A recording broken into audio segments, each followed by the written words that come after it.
Hello guys, welcome back to my YouTube channel. मैं sports authority of India से level 1 coach Vikas Sharma. और आज का मेरा टॉपिक रहेगा, अब एसएससी जीडी के फिजिकल आ गए हैं जैसा कि आप सबको पता होगा। तो बहुत से बच्चों को ना इश्यू रहता है थोड़ा सा कि भाई मेडिकल में कैसे होगा, कहाँ होगा, कितना टाइम लगेगा, अगर हमारा पॉइंट बन गया तो उसमें कितना समय लगेगा, कौन सा पॉइंट हार्ड है, कौन सा पॉइंट लूज है थोड़ा सा। तो उसी विषय में बात करेंगे। ये आरती है और लास्ट टाइम जो एसएससी जीडी हुआ था उसमें ये मेडिकल इनका था और एक पॉइंट भी था छोटा सा। तो हम इनसे ही जानेंगे इसमें कैसा क्या अनुभव था, कैसा क्या स्टार्टिंग से लेके एंड तक क्या कुछ हुआ था। हाँ आरती, तो कैसा हुआ था आपका मेडिकल, आप बताओ सबको। बिना टेंशन के जाना चाहिए, कोई दिक्कत नहीं है, ज़्यादा लोड नहीं लेना। मेरा डिग्री कैंप पड़ा था लास्ट टाइम। मतलब जब हम जाते हैं सुबह सुबह की टाइमिंग होती है, अपना पहुंचते हैं, फिर सबसे पहले यूरिन टेस्ट होता है, ब्लड टेस्ट होता है, फिर उसके बाद बिठा कर रखते हैं।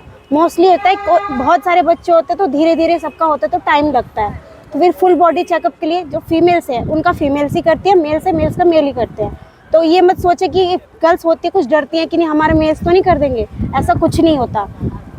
यूरिन टेस्ट के बाद ब्लड टेस्ट होता है, फिर उसके बाद फुल बॉडी चेकअप होता है। उसके एक एक लड़की को लेकर जाएंगे, उसके अंदर पूरा एक रूम होता है, उसके कोई नहीं, सिर्फ डॉक्टर, उनके हेल्पर, वो भी फीमेल होते हैं। उसके फिर जाके एक एक सिंगल बच्चा जाता है। मतलब रूम के अंदर 5 बच्चों को लेकर जाएंगे, उनको अलग बिठा देंगे, एक एक बच्चा, उसका full body checkup, eyes test, इसमें हम मिनिमम दूरी का जिसमें 25 सेंटीमीटर के अंदर देखते हैं। और जो डिस्टेंस वाला होता है वो लास्ट में करवाते हैं। जो रूम के अंदर है फुल बॉडी के अंदर तुम्हारी सब कुछ, नौकनी, फ्लैट फुट, सब कुछ फुल बॉडी, मतलब पूरी बॉडी चेकअप होती है। कपड़े भी उतार के चेक करते हैं क्योंकि पूरी बॉडी को ओवरऑल चेक करना पड़ता है। उनको डरने की कोई भी ज़रूरत नहीं है, आपको बिल्कुल टेंशन फ्री जाएं। उसके बाद जब हमारा आइज़, नोज, सब कुछ, आप इस चीज़ का ध्यान रखिए कि मेडिकल से पहले कुछ भी ऐसा ना करें जिसके आपकी बॉडी को प्रॉब्लम हो। मेरे साथ लास्ट टाइम हुआ था, मेरे 2 पॉइंट्स बने थे। एक तो ईयर का, मैंने ना कान की सफाई के लिए करवाने चली गई थी, गलती से, पता नहीं क्या था कि भाई मुझे भी डर था, मेरा भी पहले बार था। फिर मेरे को उस वजह से मेरे ईयर में ब्लडिंग आ गई थी, बट वो टाइम के साथ ठीक भी हो गया और मुझे उसके लिए पास भी कर दिया। और एक था वेरिकुलर वेन्स, जो पैर के अंदर बनता है, वो हल्का फुल्का ही था।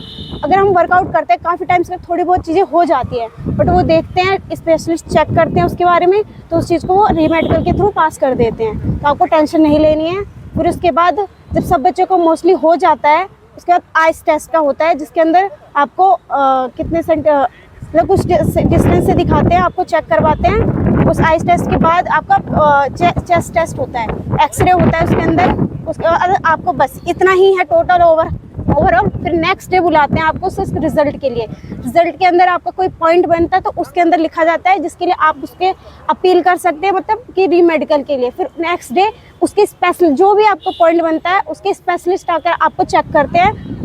थोड़ा टाइम लगता है, चेक करते हैं, उसी दिन आपको रिजल्ट देते हैं, आप फिर अपने घर जा सकते हैं। कुछ बच्चों को होता है कि जिनको हॉस्पिटल भी लेकर जाना पड़ता है कि जिसकी फैसिलिटीज़ हॉस्पिटल में नहीं होती। कुछ चीज़ें जिनका मतलब कुछ ही बड़ा पॉइंट होता है, उसके लिए स्पेशलिस्ट हॉस्पिटल के अंदर है, वो खुद लेकर जाते हैं अपने ही बजट से सब कुछ। तो आपको कोई भी ज़्यादा टेंशन की ज़रूरत नहीं है, लेकिन आपको अपना खाना पीना साथ में लेकर जाना है सब कुछ। ये ना सोचे कि वहाँ से हमें कुछ मिलेगा, वहाँ से हमें कुछ भी प्रोवाइड नहीं होता। अपना खाना 2 टाइम का, 3 टाइम का, जितना भी आप अपना कर सकते हैं। और इस बार ऐसा है कि फिजिकल के साथ साथ मेडिकल है, तो आप ये भी ध्यान रखिए कि आपको 2 दिन भी लग सकते हैं, 3 दिन भी लग सकते हैं। तो अपने रहने की सुविधा, खाने की सुविधा, सब कुछ अपना ध्यान रखें, बिल्कुल टेंशन फ्री जाए, कोई दिक्कत लेने की ज़रूरत नहीं है।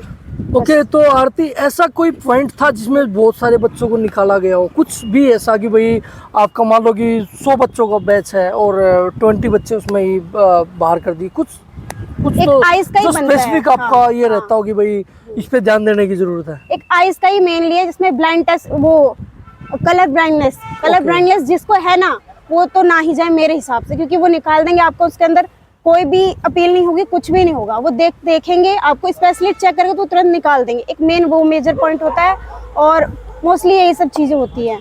मतलब बॉडी में कोई भी इंजरी नहीं होनी चाहिए। अगर आपका पहले कभी ऑपरेशन हुआ है, कुछ भी हुआ है, तो एटलीस्ट उसको 3 साल हो चुके होने चाहिए, उसके डॉक्यूमेंट भी आपके पास होने चाहिए कि मुझे इंजरी थी। अगर आपको 6 महीने के अंदर ही, 2 महीने के अंदर हुई है, तो वो आपका पॉइंट बन सकता है और उसमें आपको निकाला भी जा सकता है।